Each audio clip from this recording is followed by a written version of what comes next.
The night I finally let them walk into the trap, I was wearing my grandmother's pearl earrings. I don't know why that detail sticks with me. Maybe because she gave them to me 3 days before she died. Pressed them into my palm and said, "Keep these somewhere they can't reach, baby." At the time, I thought she meant a jewelry box. Later, I understood she meant something else entirely. My name is Serena.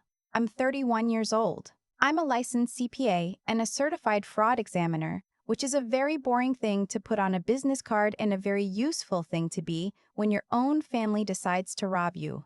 This is the story of how they tried and what happened when they did. I need to go back to when I was 22 because that's where the rot started. Or at least, where I finally saw it clearly.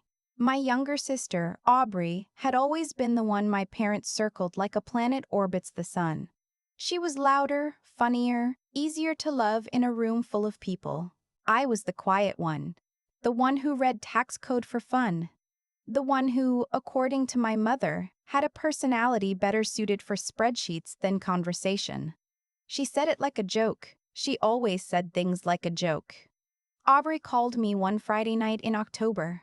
She was crying, slurring a little, and I knew before she said a word what kind of call it was. She'd been at a party. She'd driven home. She'd misjudged a curb on Ridgeline Road and taken out someone's mailbox in a section of their fence, then panicked and kept going. A neighbor got her plates. "The police are going to come," she said. "Serena, I can't get a DUI. I just got hired at Hartwell in Greer. It'll ruin everything." I remember sitting on my apartment floor, back against the couch, staring at the water stain on my ceiling while my sister breathed through tears on the other end of the phone. "Aubrey, I can't. Mom already talked to Dad. They think if you say you were the one driving." She stopped. "You don't have a job to lose. You're still in school. They said it would be a misdemeanor at most. They said you're strong. They said you're strong." The most dangerous 4 words in the English language, coming from a family like mine. I said no. And then my mother got on the phone. She didn't yell. She never yelled. She had this particular brand of quiet devastation, a soft, even voice that somehow made you feel like gravel was being poured into your chest. She talked for 11 minutes. I counted later, looking at my call log. 11 minutes about sacrifice and family and what it meant to be a sister. About how Aubrey had worked so hard for this job, about how I was resilient, about how this was not a big deal, about how she and my father would take care of everything, and about how someday I would understand that this is what families do for each other. I said yes. God help me, I said yes. The misdemeanor reckless driving charge cost me my academic scholarship.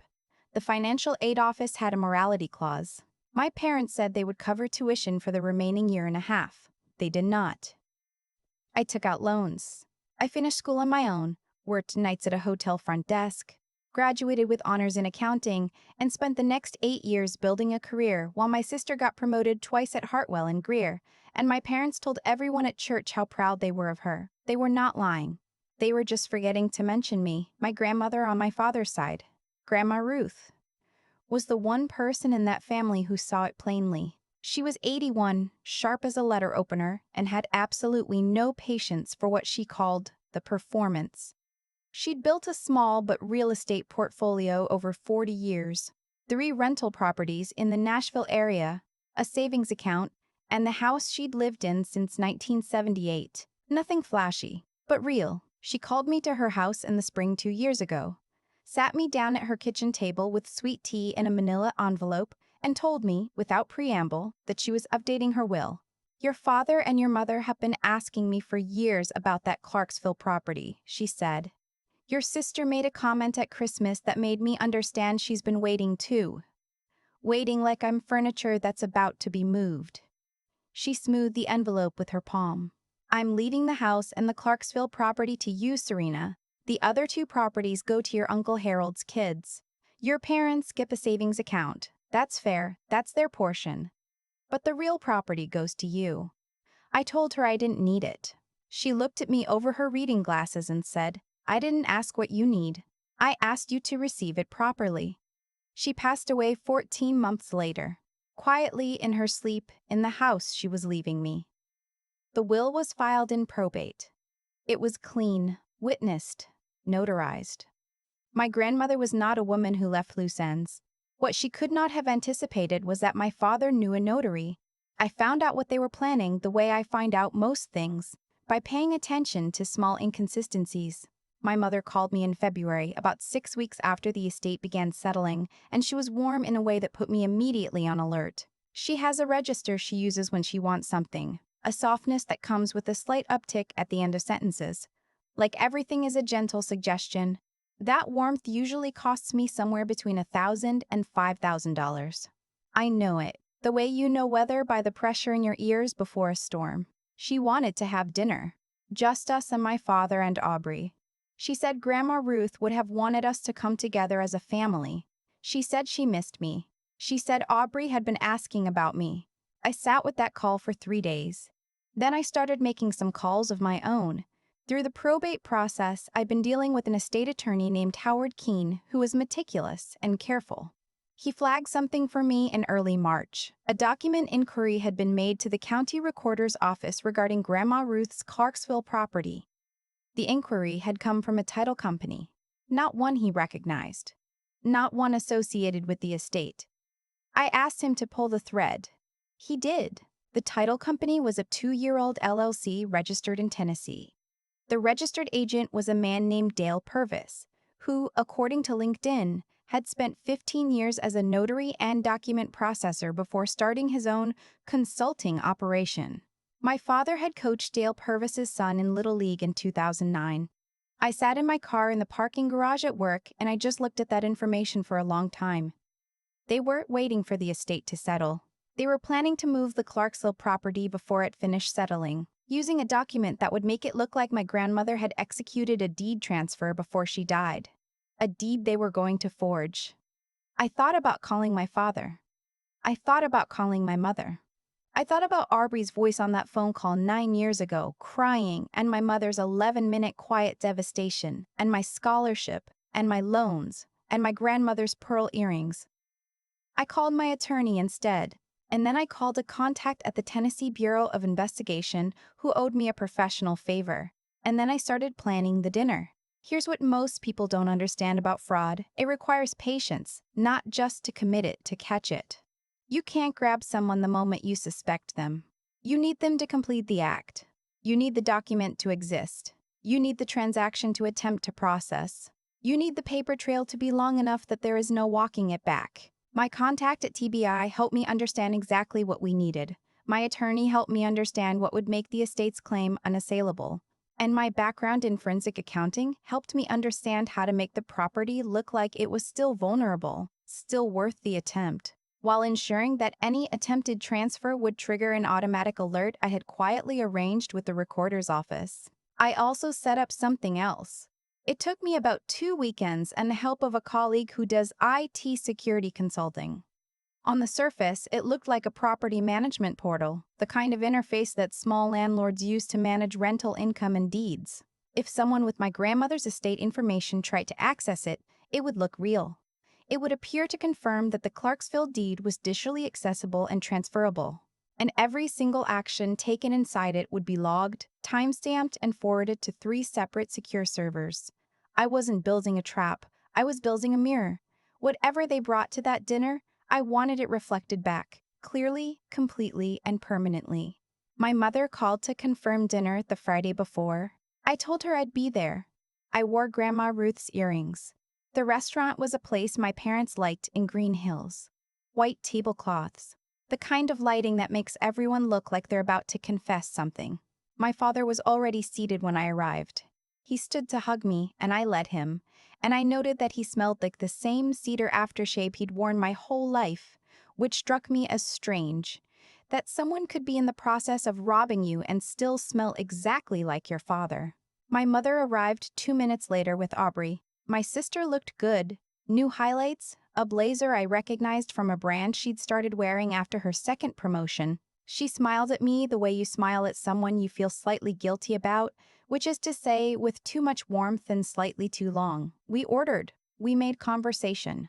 My mother asked about my apartment, my work, whether I was seeing anyone. My father talked about a fishing trip he was planning. Aubrey showed us a photo of her new couch. I ate my salmon and waited. It happened around the time the dessert menus came out. My father set his phone on the table, screen up.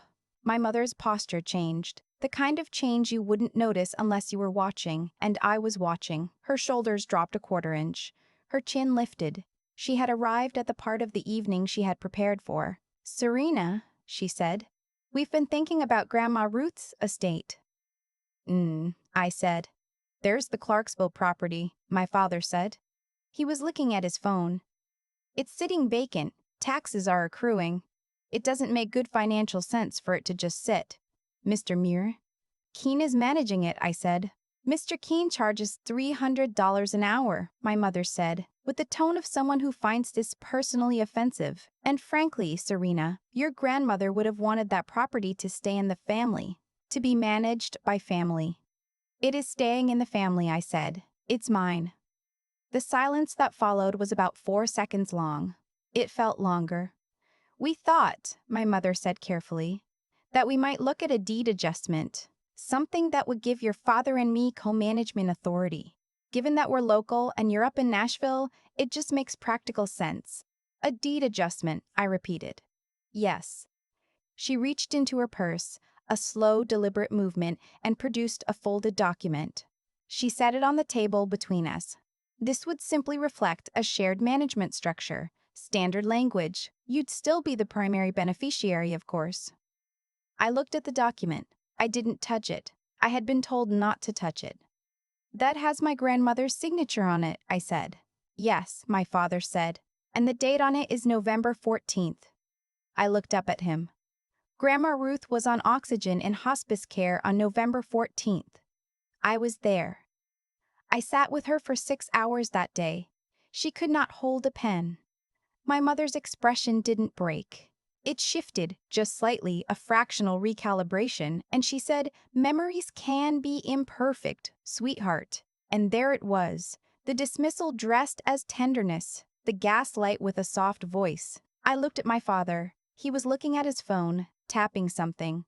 I recognized the interface. It looked like the property management portal my colleague and I had built. He had the login credentials because Dale Purvis had pulled them from paperwork my grandmother had stored at the house before it was transferred into the estate.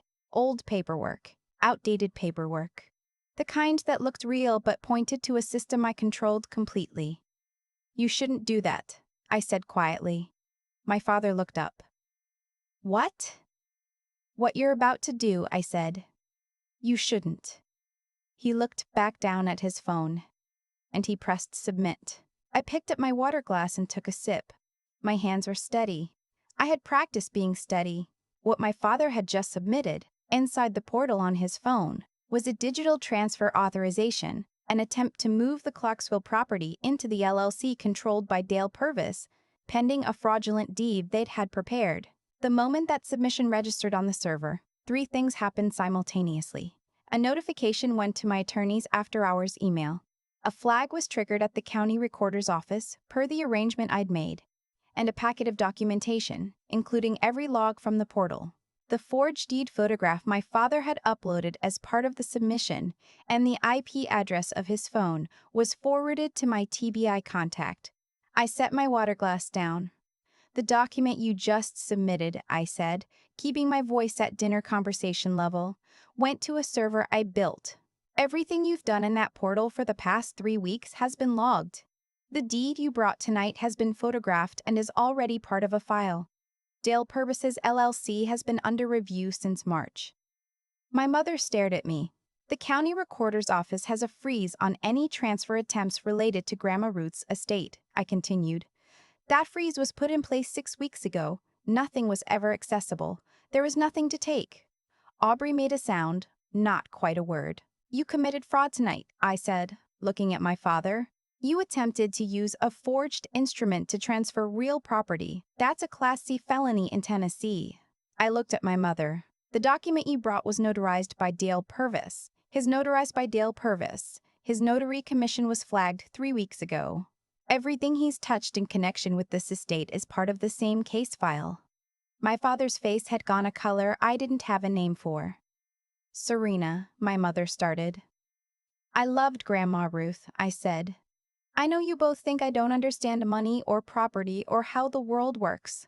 Because you've spent 31 years making sure I understood that my job was to be useful and quiet and available when you needed someone to absorb the consequences of other people's choices.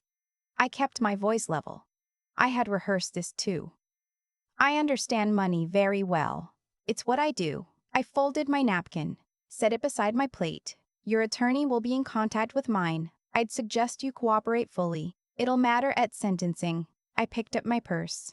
I left 420s on the table because I had ordered the salmon and the sparkling water, and I pay for what I consume. And I walked out into a Nashville night that smelled like rain coming, and I sat in my car for a long moment with my hands in my lap, and I was not happy exactly. I was something quieter than happy, something that felt like putting down a weight you've carried so long you forgot it wasn't part of your body.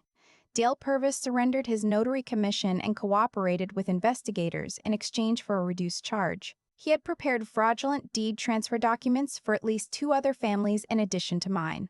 The DA's office was interested in those cases too. My father was charged with 2 counts of felony forgery and 1 count of fraudulent transfer of real property. He accepted a plea agreement, 3 years probation, significant fines, and a permanent record. My mother was charged as a co-conspirator. She received 18 months probation and mandatory community service. She maintained, through her attorney, that she had not understood the document was fraudulent. No one who knew her believed that. But the law operates on what can be proven, and her involvement was harder to pin precisely. Aubrey was not charged. Her involvement had been limited to knowing. I've thought about that a lot. What it means to know and stay quiet. I haven't spoken to her since that dinner. I don't know if I will. That's a door I'm leaving closed for now. The Clarksville property is mine, clear and uncontested. I've rented it to a retired schoolteacher named Gloria who keeps an immaculate garden and sends me a card every Christmas. The house, Grandma Ruth's house, I kept. I go there sometimes on weekends. I sit in her kitchen and drink sweet tea and look at the window she used to stand at every morning, watching the yard wake up. It's a quiet house. It was always a quiet house. A few months after everything settled, I found the letter at the back of her closet that I'd missed during the initial estate process. It was addressed to me, in her handwriting, with a small sticky note on the front that said, "For when it's done." I don't know how she knew there would be something to wait for. Maybe she just knew her son. I sat on the edge of her bed and opened it. She wrote that she was proud of me, that she had always known I was the one paying attention, that she was sorry for the years of being made small, and that she hoped I understood. She hoped I truly understood, that smallness had never been the truth of me, that she'd watched me my whole life and seen something in me that the rest of them were too busy to look for. She wrote, "The quiet ones always win in the end, baby. We just have to wait for the right moment." I read the letter twice. Then I folded it and put it in my purse, next to my grandmother's pearl earrings, which I had taken off after dinner that night and wrapped in a handkerchief and kept close ever since. Sometimes the silence feels like grief. Sometimes it feels like space. I'm still learning to tell the difference. But the house is mine. The land is mine. And for the first time in 31 years, when I walk into a room, I'm not waiting for someone to tell me what it's going to cost me. That, I think, is what winning actually feels like. It doesn't roar, it settles. Like a door clicking shut on everything that tried to diminish you, quiet and final and permanent. Game over.